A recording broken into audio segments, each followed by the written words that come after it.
दोस्तों, इस देश में आप हिंदूवादी संगठन आरएसएस की बात तो छोड़ दीजिए।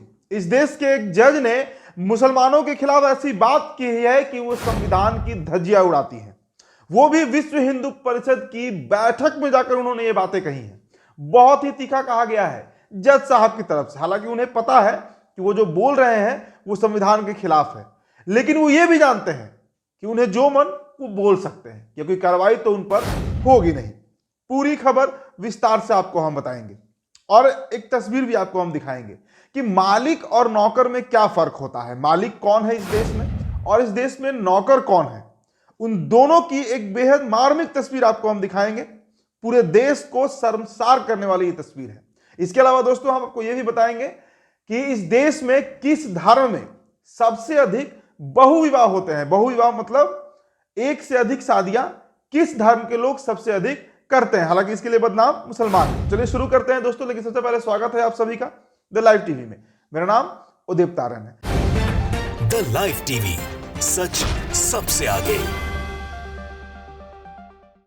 सबसे पहले आपको हम जज साहब की कहानी बताएंगे। जज साहब इलाहाबाद हाई कोर्ट के जज जस्टिस शेखर कुमार यादव हैं। उन्होंने रविवार को प्रयागराज में विश्व हिंदू परिषद की लीगल सेल के एक कार्यक्रम में हिस्सा लिया। वहां पर वो पहुंचे थे और वहां उन्होंने वही कहा है जो आरएसएस चाहती है।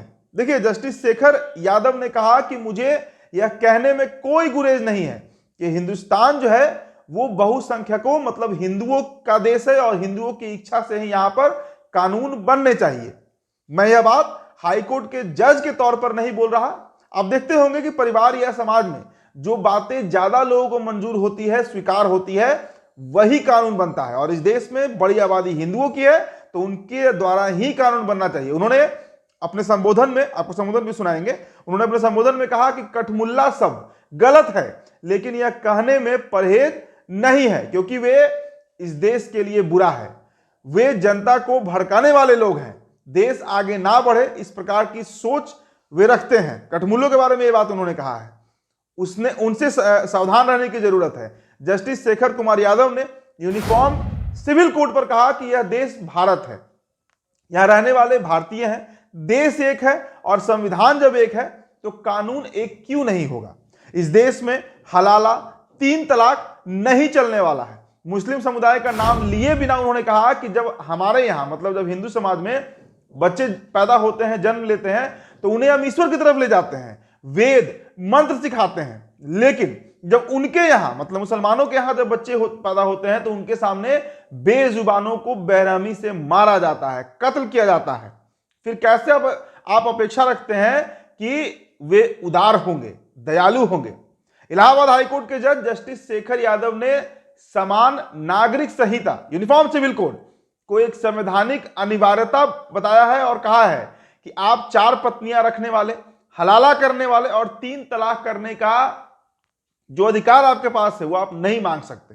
अगर आप कहते हैं कि हमारा पर्सनल लॉ इसकी अनुमति देता है तो भारत उसे स्वीकार नहीं करेगा। अगर आप कहते हैं कि हमें 3 तलाक देने और महिलाओं को भरण पोषण ना देने का अधिकार है तो यह अधिकार अब नहीं काम करेगा। आप उस महिला का अपमान नहीं कर सकते जिसे हमारे हिंदू शास्त्रों में, वेदों में देवी माना जाता है।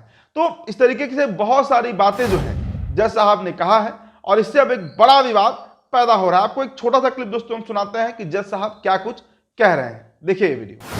लेकिन जो कठमुल्ला है, जिसे कह लीजिए आप, शब्द गलत है लेकिन कहने में गुरेज नहीं है क्योंकि वो देश के लिए घातक हैं, बिगाड़ने वाले लोग हैं, जनता को भड़काने वाले लोग हैं, देश आगे न बढ़े इस प्रकार के लोग हैं।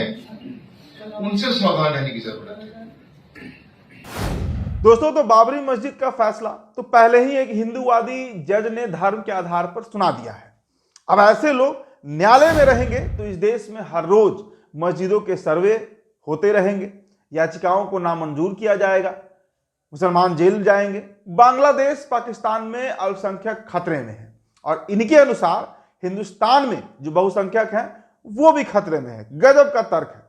अब दोस्तों, जिन 4 बीवियों की बात जज साहब कर रहे हैं उसकी सच्चाई भी आपको हम दिखाते हैं। इसके लिए सिर्फ मुसलमान बदनाम है। लेकिन देखिए, आपको एक डेटा हम दिखा रहे हैं, आप स्क्रीन पर देखिए किस धर्म के लोग पॉलीगैमस होते हैं, मतलब एक से अधिक विवाह करते हैं। तो इसमें मुसलमान जो है वो 5.7% है, हिंदू 5.8% है, मतलब 0.1% हिंदू जो है वो मुसलमानों से आगे हैं ज्यादा विवाह करने में, एक से अधिक विवाह करने में। बुद्धिस्ट सबसे ज्यादा है 7.9%, जैन 6.7%, और आदिवासी का जो तो ऐसा कल्चर है, आदिवासियों का जो ट्राइबल पीपल है कि उनमें 15.25%, मतलब हर 100 आदिवासी में 15 मर्द ऐसे हैं जो एक से अधिक विवाह कर रहे हैं। 2 विवाह हो सकता है, 3 शादी हो सकती है, 4 शादी हो सकती है, तो ये बहुत आम है। इसके अलावा आप ये भी देखिए कि किस तरीके से धीरे धीरे पॉलीगैमी जो है, बहुविवाह जो है वो कम भी हो रहा है।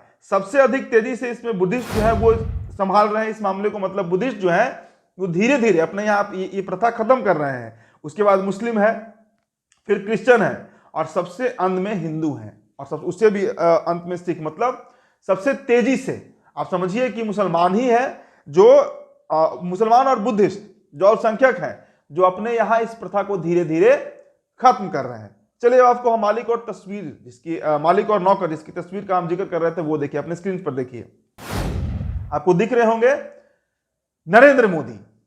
और जब वो खड़े होते हैं अभिवादन के लिए, उस समय जितने भी लोग वहां रहते हैं, चाहे दर्शक दीर्घा में हो या फिर मंच पर, सभी के सभी खड़े हो जाते हैं। भाई देश के प्रधानमंत्री हैं, सबसे बड़ा संवैधानिक पद पर बैठे हुए हैं, तो उनके सम्मान में, ऑनर में, और ये होना चाहिए, लोग खड़े होते हैं। लेकिन लेकिन लेकिन अडानी साहब को जरा आप देख लीजिए, अडानी साहब जस के तस बैठे हुए हैं, उन्हें कोई मतलब नहीं है। मोदी खड़ा हो रहा है, अमित शाह खड़ा हो रहा है, मैं इसलिए इन शब्दों का प्रयोग कर रहा हूं क्योंकि ये तस्वीर बता रही है। तो इससे कुछ बात, और देखिए ये वही अडानी है जिनके ऊपर अभी अमेरिका में वारंट जारी हुआ है, जिनके ऊपर दुनिया के कई दर्जनों देश बैन लगा चुके हैं, लेकिन भारत में इनका हेकड़ी देखिए, इनका टसन देखिए। नरेंद्र मोदी के सामने भी ये आराम से कुर्सी पे मालिक की तरह बैठे हुए हैं, और ऐसा लग रहा है जैसे पीएम साहब इनके नौकर हैं। अगली खबर आपको बताते हैं दोस्तों, अगली खबर नौकरी से संबंधित है। देखिए इस देश में तो पहले वैकेंसी आती नहीं है, वैकेंसी आती है तो एडमिट कार्ड नहीं आता, एडमिट कार्ड अगर आ जाए समय पर नोटिफिकेशन के अनुसार तो फिर एग्जाम्स होते हैं, और एग्जाम्स जो होते हैं उसमें पेपर लीक हो जाता है।